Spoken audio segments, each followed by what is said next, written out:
and can you just kind of talk about what inspired earlier today?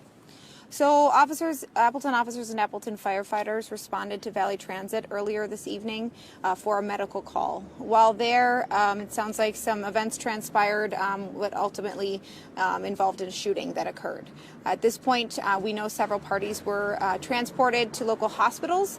I can't confirm at this point how many were transported, but within those folks that were transported, one Appleton firefighter and one Appleton officer were transported for injuries related to that. And can you kind of talk about the time frame? I know it happened today, obviously, but exactly when did this happen and where did this happen? So I believe it happened around 5:30, 6 o'clock at the Valley Transit Center in downtown Appleton.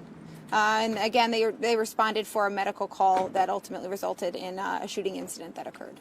Sure. And what was the intended cause of the shooting? Like, was it an active shooter situation? Can you kind of talk about that? What I know now is just that it was a medical call they responded to unrelated to a shooting. It was something that they were dealing with, responding to a fairly routine call for law enforcement and firefighters to go down there and deal with a subject that needed medical assistance.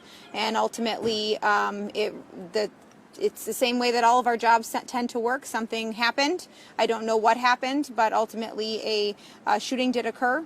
And we're still looking into further of what occurred down there. Sure. Now, do you know how many people were actually shot at this point? I do not know that. I just can confirm just the Appleton firefighter and the Appleton officer I am positive about, that they were both injured as part of this incident.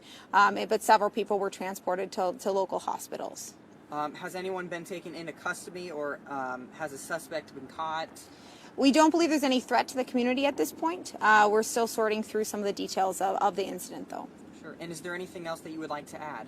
We just appreciate the community's patience as we sort through this incident. This is still a very active incident right now. So the ability for us to be able to get the things done that we need to and keep everybody safe is going to take a little bit of time. So thank you. Do we know the condition of the officer and the firefighter? We do not know.